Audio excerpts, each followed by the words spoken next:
berarti SKD tadi udah dijelaskan ya Mas ya. Nah itu kan berarti SKD ini masuk ke seleksi tahap pertama. Nah di tahap pertama ini 1 hari full kita cuman SKD atau ada yang lain? Nah, untuk tes SKD ini sebenarnya sebelum saya diajak oleh Dimas untuk membuat video ini, beberapa hari lalu di kampus saya juga ada SKD. Nah, jadi saya juga tanya-tanya ke mereka. Ternyata untuk saat ini dalam 1 hari full itu mulai dari pagi banget, pagi buta, itu sehari ada 3 kloter SKD. Nah, jadi berarti full 1 hari itu ada SKD. Ada kloter-kloternya ya? Tidak ada seleksi lain. Berarti 1 hari ini khusus untuk SKD.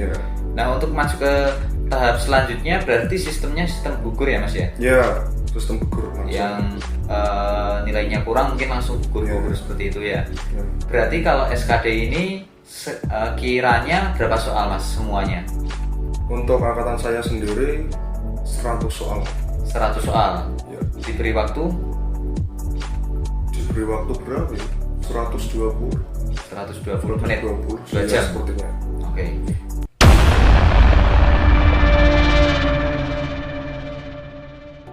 Setelah kita menyelesaikan SKD dan kita dinyatakan lulus, itu pengumumannya dikirimkan lewat email atau di akun si pencatat itu? Nah, saya akan menjelaskan satu hal yang unik juga soal SKD.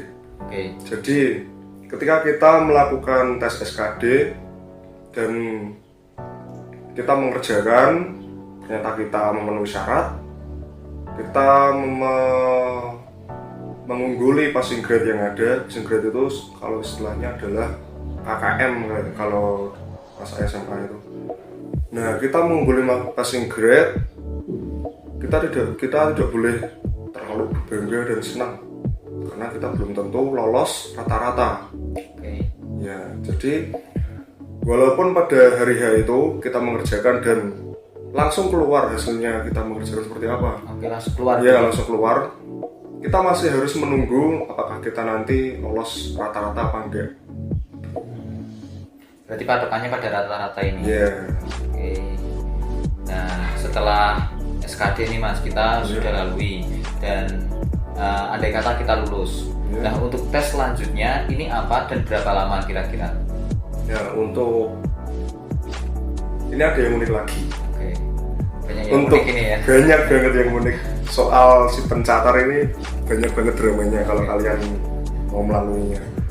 Jadi untuk yang pola pembibitan itu kan secara nasional.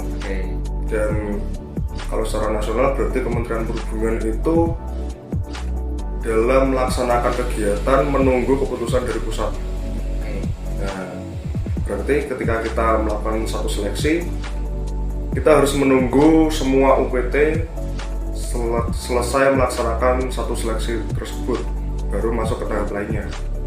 Jadi ketika saya melalui proses seleksi pola pembibitan pada tahun 2021, itu banyak banget delay yang saya temui, apalagi saat itu corona sedang marak-maraknya. Saya dulu seleksi pola pembibitan mulai dari SKD itu bulan Juli dan selesai di akhir Agustus. Seharusnya Oktober mulai pendidikan. Jadi banyak banget delaynya. Berarti berapa bulan itu Mas untuk total bulannya? Sekitar Juni ya? Juli, Agustus. 1 bulan. Ya, 1 bulan. Untuk seleksi full gitu. Full. Nah, berarti untuk seleksi SKD ini udah kita lewati.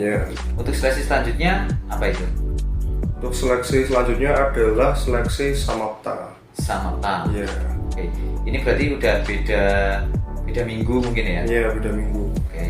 Nah, bisa diterangkan nih Mas, seleksi Samapta gambaran besarnya seperti apa?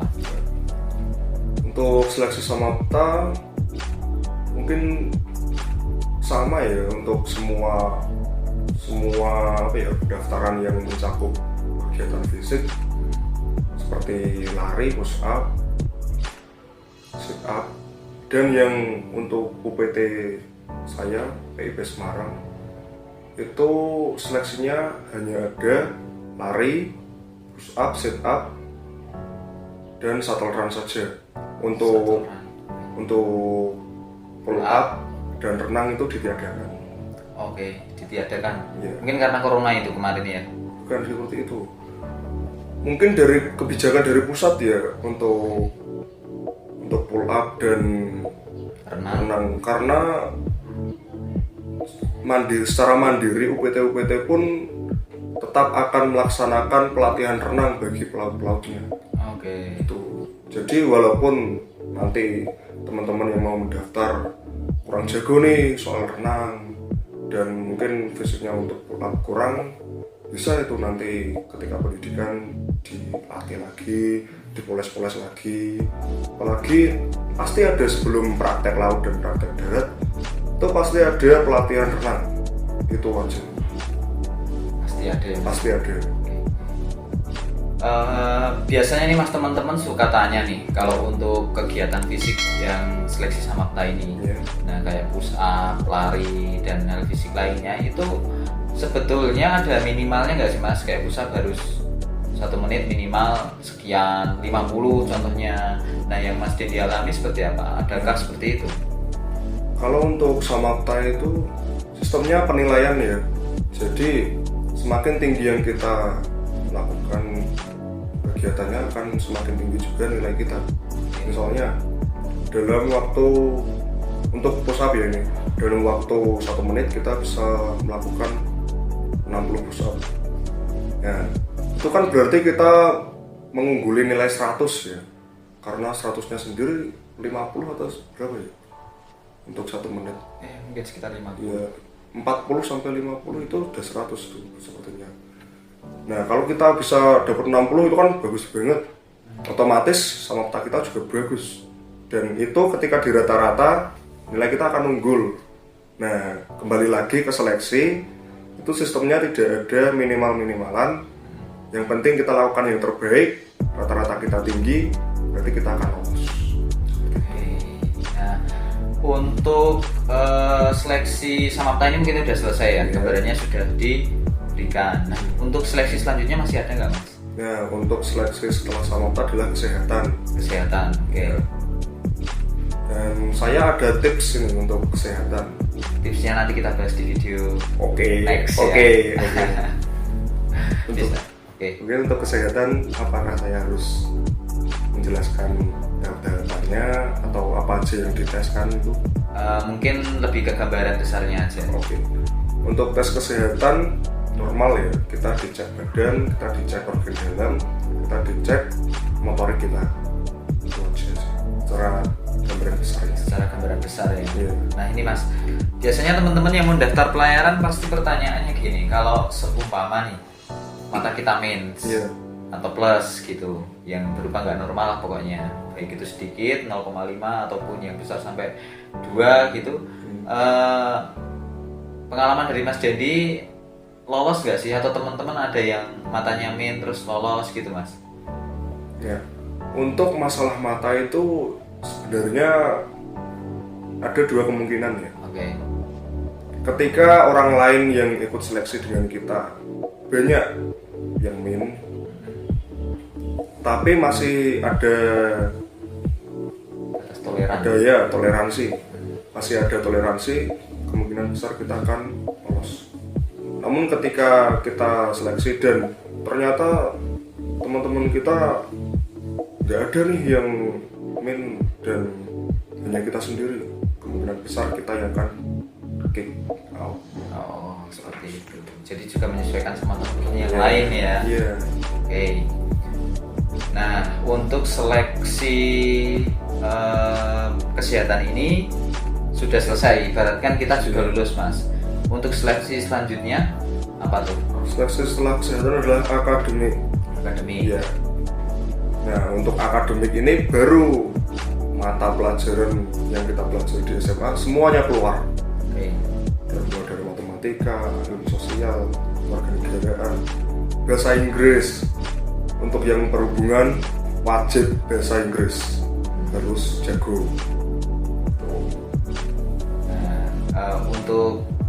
apa namanya tes akademik berarti mapelnya itu aja. Untuk soalnya mungkin berapa jumlahnya berapa mas? Ya, untuk tes akademik itu menyesuaikan UPT ya. Menyesuaikan UPT. Karena kembali lagi seperti yang tadi saya jelaskan di awal, tes akademik itu tergantung UPT-nya sendiri. Soalnya seperti apa? Oke, berarti untuk tes UPT ini tergantung tes akademik ini tergantung UPT-nya ya mas ya, bisa beda-beda ya, karena Mas Didi tadi bilang juga setiap UPT punya soalnya sendiri. Oke. Nah, andai kata kita juga sudah menyelesaikan akademik ini mas, untuk tes selanjutnya? Tes selanjutnya adalah tes wawancara. Tes wawancara. Mungkin bisa dibilang penutupan, tes penutupan. Sebenarnya dibilang penutupan juga belum ya, karena setelah tes wawancara ini masih ada. Ini sebenarnya mau dibilang tes tapi kok tidak ada tesnya. Karena itu setelah wawancara adalah saat-saat rata-rata total semua SKD plus SKB di rata-rata. Kemudian kita akan menunggu akan dimasukkan ke UPT mana dan apakah kita akan lolos. Itu sebenarnya yang seleksi yang paling besar itu adalah rata-rata. Jadi untuk wawancara ini berarti tesnya bukan tadi dibilang tes juga nggak ada tesnya.